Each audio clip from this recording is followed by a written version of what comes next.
So if you have a high mileage VR6, I highly suggest change your crank sensor preemptively. Don't wait. Last week, I went to go take it back to New Jersey, right?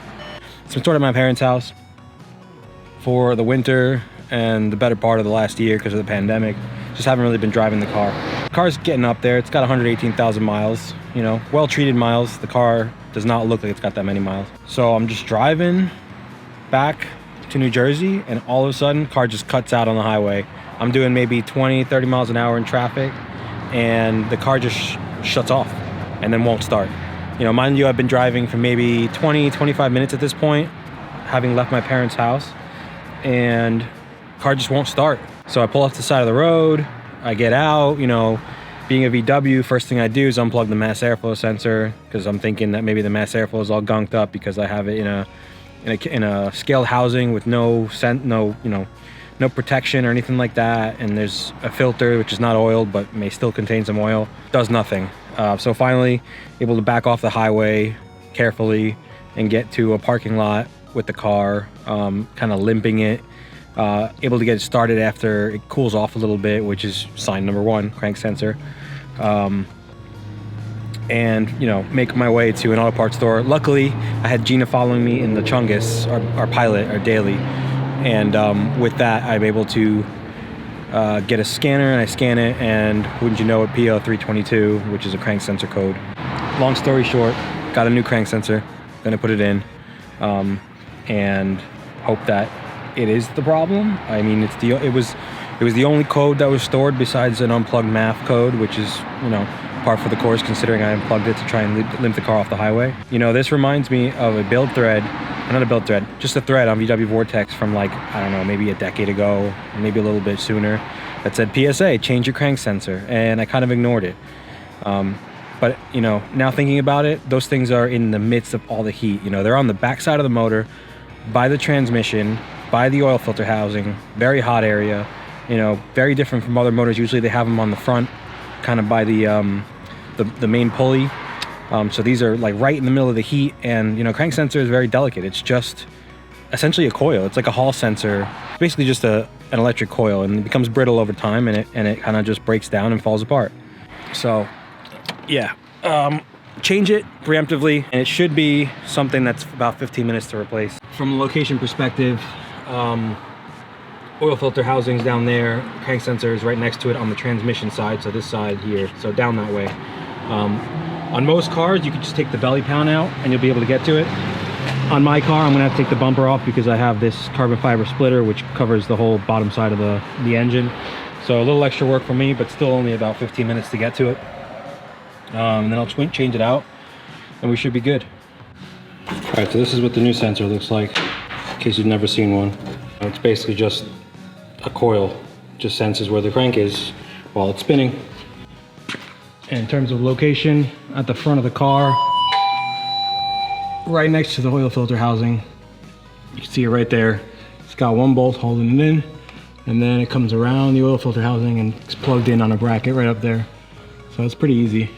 For most people, it's just take the belly pan out. For me, I had to take the bumper out, but easy peasy. So this is actually not that hard. You just take a screwdriver and push it out of the clip. You know, if you don't have a turbo, you're not gonna have an oil feed like this in the way, so it's gonna be even easier. So the sensor clip sits on the dipstick tube like that, and it's kind of slotted in. And I can show you over here on this 3.2 that I have, which is essentially the same motor.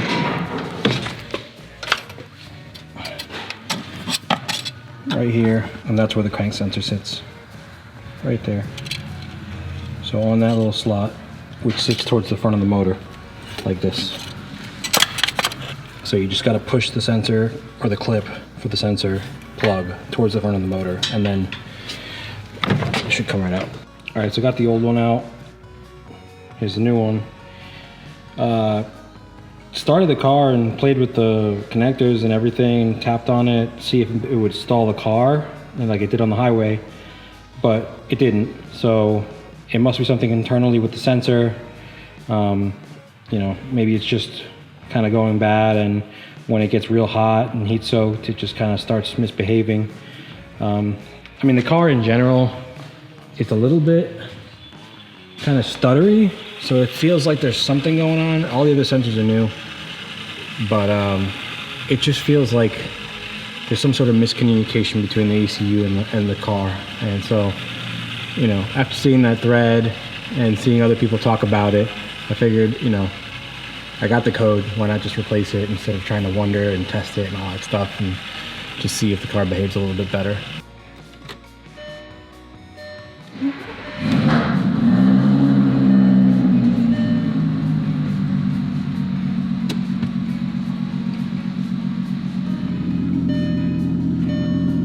Code's cleared, everything's changed out, new sensor, so I think we're good from here on out.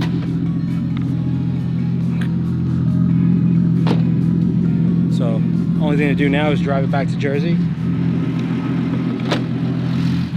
and see if we're all good. I'm hoping that this was the only problem.